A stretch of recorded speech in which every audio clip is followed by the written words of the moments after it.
나이다. 아멘. 할렐루야. 자, 여러분, 오늘 이 시간에는 유다에 대한 이야기를 함께 나누길 원하는데요. 유다는 지난 2주간에 걸쳐서 최후의 만찬에서도 살펴봤지만 유다만이 갖고 있던 특징이 있었죠. 다른 제자들은 다 예수님을 주님이라고 고백했는데 유다만 어떻게 해요? 선생님이라고 예수님을 고백하는 장면을 우리가 최후의 만찬, 마지막 만찬의 모습에서 우리가 깨닫게 되었는데요. 그 유다는 어떻게 해서 예수님을 배신하게 되었는가를 생각해 보자는 것이죠. 유다가 이런 결과물이 나올 줄은 몰랐을 거예요. 지금까지도 배신의 아이콘인 가룟 유다가 자기가 될 줄은 유다가 알았을까요? 만약에 이렇게 자기 인생이 다른 사람들에게 후대에 이런 식으로 평가받을 것을 유다가 알았더라면 아마 이런 선택은 예수님을 파는 이런 예수님을 배신하는 삶을 선택하지는 않았지 않았을까 하는 생각을 이 아침에 한번 해보는데요. 인터넷에 이런 글이 올라왔었던 적이 있습니다. 서양인들은 우리나라는 이제 뭐 묘지에 있지만 서양인들은 묘지가 저 먼 곳에 있지 않아요. 그래서 먼 길을 차 타고 가지 아니하고 대개가 그 동네 교회를 가보시면 유럽 사회는 그 교회 안에 이제 묘소들이 있는 것을 우리가 보게 됩니다. 그 교회 뜰에 이렇게 교회당 뜰에 이렇게 묘비들이 서 있고 거기에 먼저 가신 분들을 추모하는 글이라든지 그런 아쉬움을 담은 글들이 새겨져 있는 것을 우리가 보게 되는데요.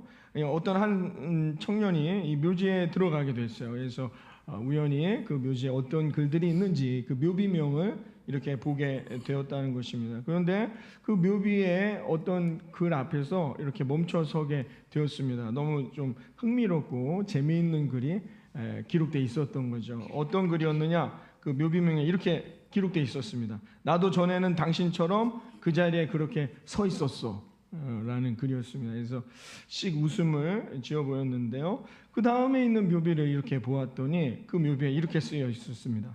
나도 전에는 당신처럼 그곳에 서서 그렇게 웃고 있었어 라는 글입니다. 깜짝 놀란 거예요. 이거는 예사롭지 않다. 누가 나를 보고 있나? 라고 생각하면서 이게 그냥 재미로 쓴 글이 아니구나 라고 생각했습니다. 그래서 그 다음에 있는 묘비를 이렇게 자세히 들여다 보았더니 그 묘비엔 이렇게 기록되어 있다라는 것입니다. 이제 당신도 나처럼 죽을 준비를 하시오 라는 것이죠. 여러분, 죽음에 대한 준비만큼 우리의 인생에 가장 중요한 준비는 없습니다. 여러분은 죽음을 위해서 무엇을 준비하며 인생을 살아가고 계십니까? 여러분, 죽음에 대한 준비는 지금 해야 하는 거예요. 살아있을 때 지금 우리는 죽음에 대해서 준비해야 한다는 것이죠. 그러므로 우리는 오늘도 인생을 살아갈 때 있어서 어떻게 해요? 중요한 선택, 실수하지 않는 선택, 하나님께서 기뻐하시는 선택을 하면서 살아야 한다는 것이죠. 죽음을 준비한다는 게 바로 그와 같다라는 것입니다. 결코 인생은 장난이 아니니까요. 그냥 실수하거나 좀 잘못 살면 리셋하고 다시 인생을 살 수 있는 게 아닙니다. 인생은 가면 오지 않아요. 모든 것들은 우리가 실수하면 다시 하면 됩니다. 다시 해볼 수 있지만 유일하게 할 수 없는 것 하나가 있다면 그건 인생이라는 거죠. 그 인생을 오늘도 허비하지 않고 여러분 최선을 다하여 여러분 하나님 기뻐하시는 인생으로 살아갈 수 있는 저와 여러분이 되기를 바라겠습니다. 이 말씀을 허투루 듣지 마시고 왜? 유다가 이것을 알았다라면 자신의 인생이 중요하고 내 인생이 어떻게 평가받을 것을 정말로 잘 알았더라면 유다의 배신이라는 이런 엄청난 타이틀을 얻게 됐겠냐 말이에요. 배신하면 유다 떠오르게 하는 이런 인생을 살지는 않았을 겁니다.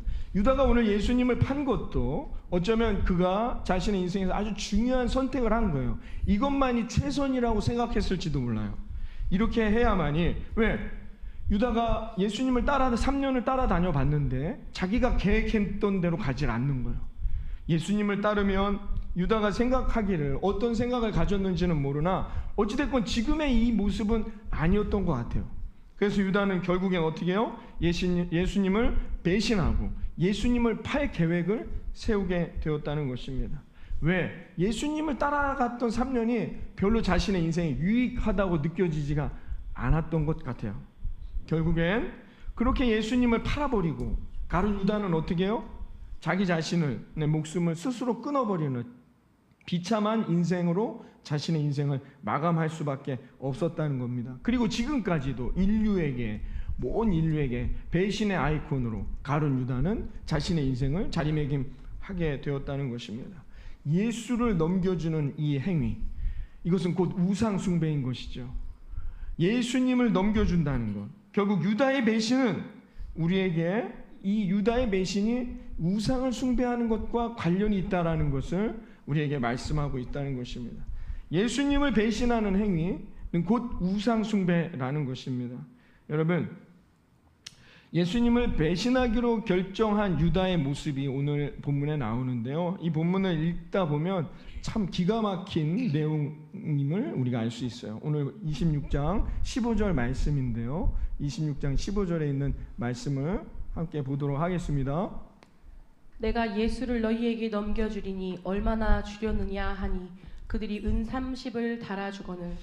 아멘. 자, 이 말씀을 잠깐만 고정해 주시면요. 여러분 이 15절 말씀을 잘 보시면 어떠세요? 이 15절 말씀을 여러분들이 집에 가셔서 오늘 한번 묵상해 보시길 바랍니다. 어떻게 이렇게 당당할 수 있습니까? 자기 스승을 파는데 어떻게 이렇게 당당할 수 있습니까? 가룟 유다의 지금 모습을 보시기를 바랍니다.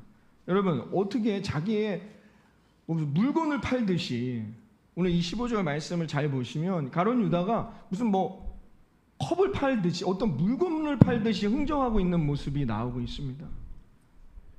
그 제사장들이 묻죠. 내가 얼마를 줄까? 라고 묻는 거예요. 나한테 은 30은 줘야 되지 않겠소? 예수님이 물건입니까? 아니, 어떻게 3년 동안 예수님을 따랐다는 제자가 어떻게 이렇게 지금 행동할 수 있게 되냐는 것이죠. 그것은 아까 서두에도 말씀드렸듯이 유다는 뭐예요? 예수님을 주님이라고 고백한 적이 없어요. 유다의 삶은 예수가 뭐예요? 내 인생을 어떻게 잘 되게 해줄, 아니면 내 인생을 빛나게 해줄 어떤 스승, 선생, 지도자라고 생각했던 것이죠. 더 오늘 이 15절의 고백과 같은 유다의 행동으로 유다의 마음을 해석해 보자면, 유다는 예수가 어떻게 해요? 자기 소유였다는 거예요. 자기가 마음대로 할 수 있는 존재가 예수님이라고 생각했다는 것입니다.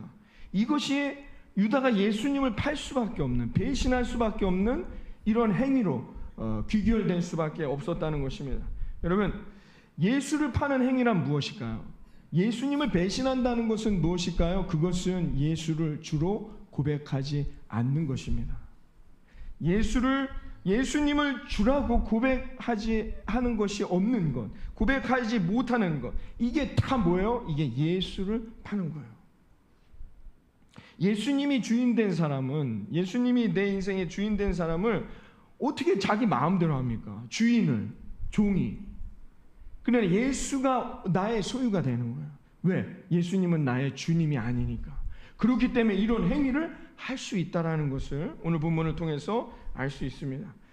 유다의 마음속에는 그러므로 예수님은 주님이 아니라 자기 인생을 이롭게 할 수 있는 어떤 매개체라든지 자기의 성공을 위해 필요했던 하나의 대상에 불과했다는 것이죠.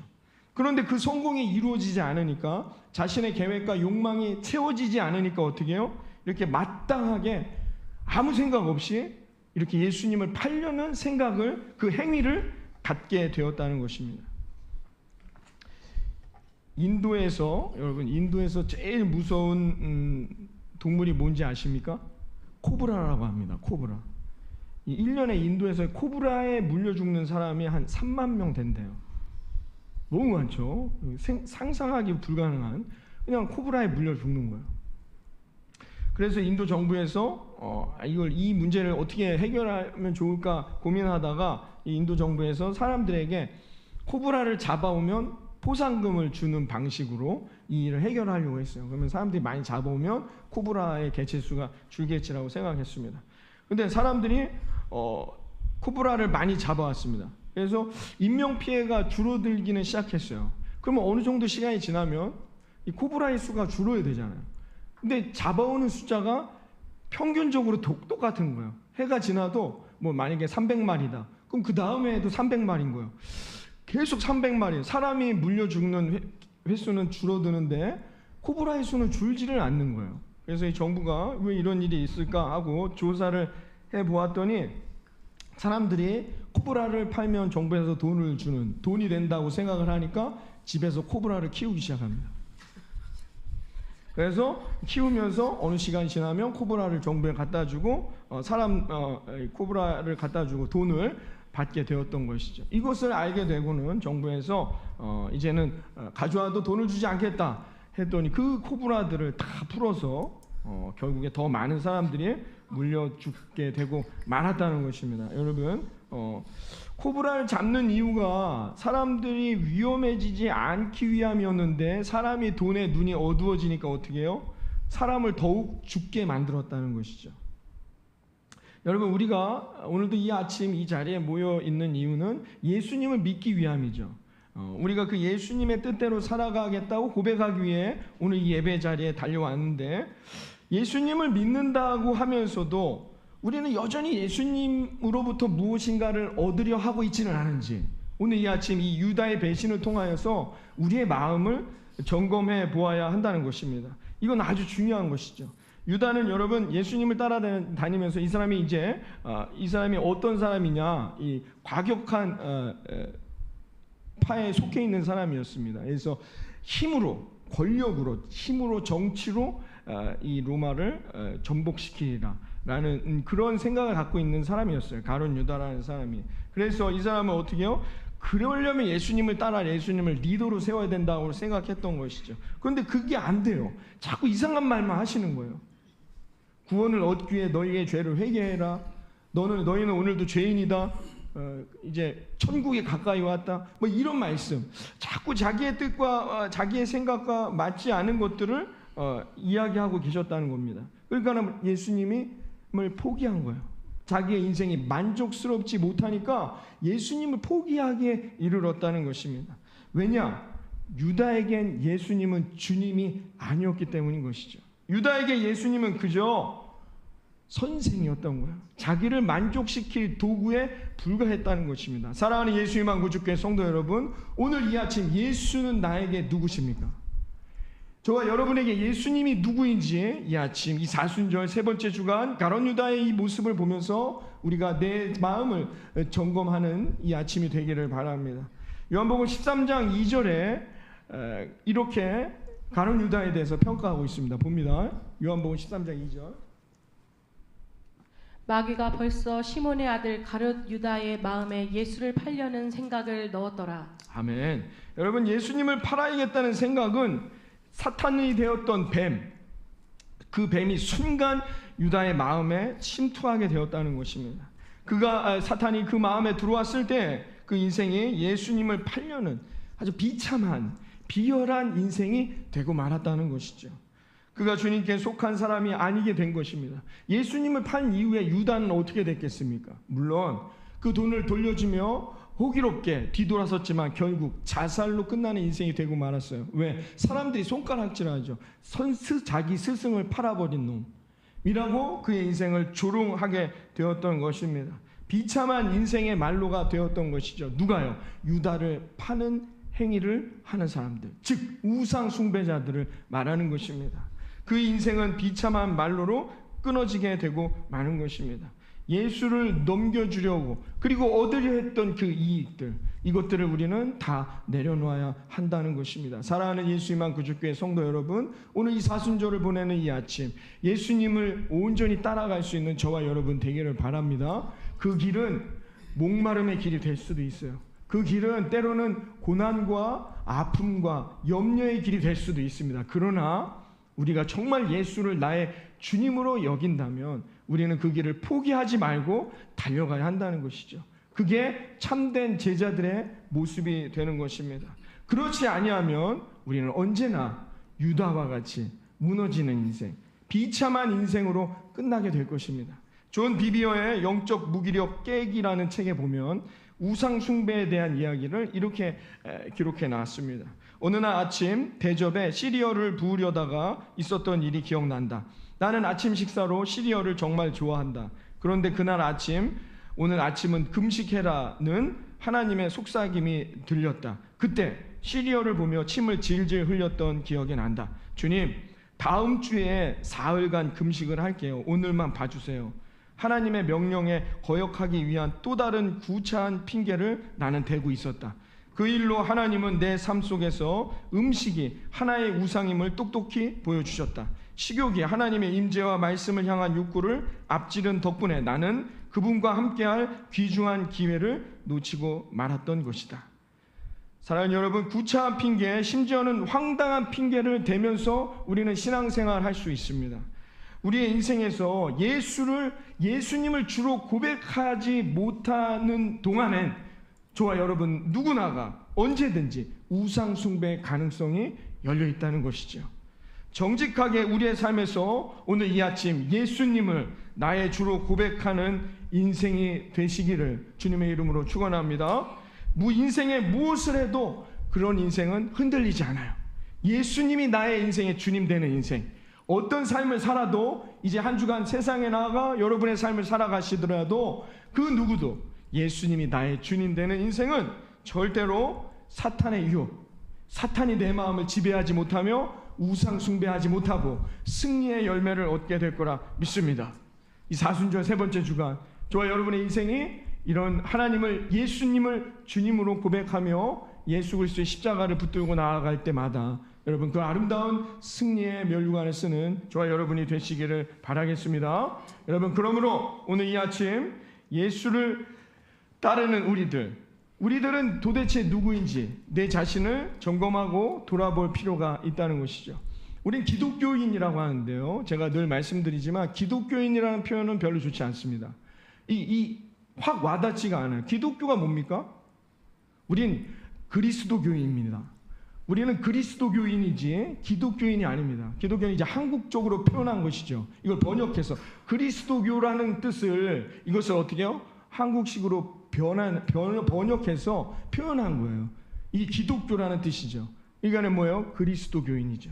그리스도교인이라는 뜻을 한문으로 표현된 것을 이걸 한국식으로 바꾼 것입니다. 그러니까 여러분 우리는 그리스도교인이라는 거예요. 그리스도교인의 뜻이 뭡니까? 그리스도를 따르는 사람들이죠. 우리는 그리스도를 따르는 사람들이다 라고 하여서 이 자리에 모인 거예요. 그리고 이 교회라는 공동체의 구성원이 되었단 말입니다. 예수를 주님이라고 고백하는 거예요. 그리스도를 따르는 게 뭡니까? 예수님의 제자인 거죠. 예수님의 제자는 누구입니까? 예수님을 오늘도 나의 주님으로 고백하는 사람들임을 믿으시기를 바라겠습니다.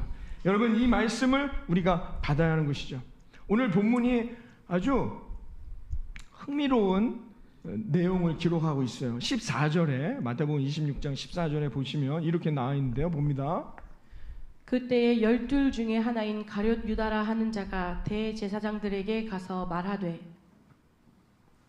자, 오늘 마태복음은 이렇게 표현하고 있습니다.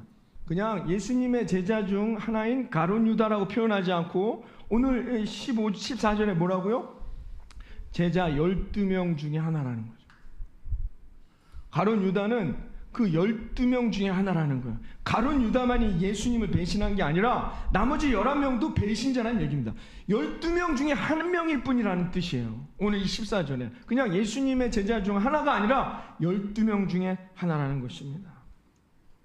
마태복음의 저자가 의도하는 바가 이 안에 숨겨져 있다는 것입니다. 유다는 누구냐? 그 예수님을 따르는 제자 12명 중에 하나가 된다는 것입니다. 오늘을 사는 저와 여러분의 삶에 유다는 누구이냐? 예수님을 따르고자 한다는 예수님만 구주교회 이 공동체에 있는 저와 여러분 중에 한 명이 유다가 된다는 것입니다. 유다는 바로 그와 같다라는 것이죠. 레오나르도 다빈치가 그린 최후의 만찬에 대한 유명한 일화가 하나 있는데요. 이 최후의 만찬이라는 그림을 1491년부터 1498년까지 무려 7년간 그린 그림이라고 합니다. 그래서 단 한 사람, 이 다빈치가 혼자 이 그림을 그려낸 것이죠. 그래서 현재 이태리에 있는 밀라노 지방의 수도원에 있는데요. 이 엄청난 걸작품 중에 하나가 이 최후의 만찬이라는 그림인데, 1491년에 로마 교황청에서 그 당시 아주 유명한 화가였던 이 레오나르도 다빈치를 불러서 성소에 있는 예수님과 이 제자들의 마지막 광경을 벽화로 좀 그려달라고 요청을 하게 됩니다. 그래서 다빈치가 그때부터 일단 그 모델을 모아야 되잖아요. 그림을 그리려고 하니까 모델로 쓰일 사람을 찾아다녔는데 49년, 1년이 지난 뒤에 예수님의 모델을 드디어 찾았습니다. 그래서 예수님의 모습을 상징할 수 있는 모델로 19살 된 아주 착하고 순수한, 아직 세상의 때가 묻지 않은 선하게 생긴 젊은이를 찾은 뒤에 예수님을 그리면서 이 최후의 만찬 그림이 본격적으로 시작되게 되었던 것이죠. 그 후에 6년 동안 11명의 제자의 그림을 다 완성한 다빈치가 이제 마지막 가룟 유다의 얼굴을 그리려고 했다는 것입니다. 그런데 이 모델을 찾지 못해서 여기저기 수소문하고 있는데, 그때 로마 시장이 이 다빈치가 이 가룟 유다라는 인물의 모델을 찾고 있다는 소식을 듣고는 초청했어요. 그래서 로마 지하의 감옥에 수백 명의 사형수들이 있는데, 아주 그 도시에서 가장 잔인하고 악랄한 살인을 저지른 사람들이 그 지하 감옥에 모여 있대요. 그 중에 한 명으로 가룟 유다의 모델을 삼으면 어떻겠느냐라는 제안을 하게 되었습니다. 그래서 이 다빈치가 그 모델들을 보고 그 중에 한 명을 만나게 됩니다. 그래서 그 한 명을 보고 그림을 다 그리게 됐어요. 그리고 그림을 다 그린 다음에 다시 그 가룟 유다, 예수님을 판 배신자의 얼굴을 완성한 후에 이제 다시 돌아가려고 했습니다. 그래서 모델을 했던 그 청년이 이제 감옥에 다시 들어가게 되는 것이죠. 그런데 감옥으로 돌아가던 그 청년이 다빈치 앞에 무릎을 꿇고 다빈치에게 계속해서 이런 질문을 던졌습니다. 나를 못 알아보겠소? 나를 못 알아보겠소? 라고 물었습니다. 다빈치가 아니 난 당신 처음 보는 얼굴이다. 왜 자꾸 나한테 나를 모르냐고 물어보냐라고 했는데, 그 청년이 말하기를 저는 저 그림 속에 그려진 6년 전 예수의 모델이 바로 저입니다 라고 대답했다는 것이죠. 이것이 실화인지 아닌지는 알 수 없으나 어찌됐건 이 일을 듣고 다빈치가 큰 충격에 빠져서 그 이후로는 예수님에 관한 그림은 절대로 그리지 않았다는 일화가 있습니다. 사랑하는 여러분, 배신자 유다는 특별한 사람이 아니라 바로 저와 여러분이 유다가 될 수 있다는 것을 오늘 이 아침 이 말씀을 통해 우리가 깨달아야 할 것입니다. 여러분, 그는 배신하기 전 예수님의 12 제자 중 한 명이었다는 것입니다. 그가 멀리 사는 사람, 예수님을 처음 만난 사람이 아니라 예수님을 따르며 예수님과 함께 하겠다던 12명 중에 하나였다는 것입니다. 여러분, 이 말씀을 통해 우리에게 오늘 이 아침 던져지는 질문이 있습니다. 과연 나는 누구인가? 우리는 누구입니까? 우리는 누구인지 이 아침 이 교회 앞에 이 예배하는 이 자리에서 우리의 자신을 돌아보아야 할 것입니다. 예수님 앞에 기뻐하시는 참된 제자의 삶을 살고 있는지 우리를 점검해 보아야 한다는 것이죠. 인터넷에 보니까 이런 재밌는 교회 다니는 신자의 종류를 이렇게 표현한 글이 있어서 가져왔는데요. 첫째는 인력거 교인이라고 합니다. 누군가 앞에서 끌어주어야만 교회를 나오는 교인이죠. 둘째는 나룻배 교인입니다. 노를 뒤에서 누군가가 젖듯이 누군가가 뒤에서 밀어줘야만 교회를 다니는 사람이라는 것입니다. 셋째는 연과 같은 교인입니다. 줄로 매달아 두지 않으면 멀리 날아가 버릴 위험성이 항상 있는 사람이라는 것이죠. 그래서 항상 긴장해야 한다는 것입니다. 넷째는 고무풍선 같은 교인입니다. 감정의 바람으로 가득 차서 언제 터질지 몰라요. 그래서 늘 불안한 교인이라는 것이죠. 다섯째는 럭비공 같은 교인입니다. 언제 어느 방향으로 튕겨나갈지 종잡을 수 없는 교인이라는 것이죠. 여러분, 유다는 왜 배신했다고요? 왜 유다가 배신했을까요? 예수가 주가 되지 못했기 때문이죠. 조금 전에 우리가 살핀 것처럼 여러분 오늘도 이 아침 우리가 유다가처럼 신앙생활하지 않도록 우리는 어떻게 해야 됩니까? 예수 그리스도를 나의 구주로 고백하며 달려갈 수 있는 저와 여러분이 되기를 바랍니다. 예수를 주로 고백하지 못하면 어떻게 되느냐? 그 마음에 틈이 생깁니다. 사탄은 늘 어떻게 역사하려고 하느냐? 우리의 마음의 틈으로 역사하려고 해요. 그래서 마귀가 유혹할 수 있는 틈을 내어주면 안 된다는 것이죠.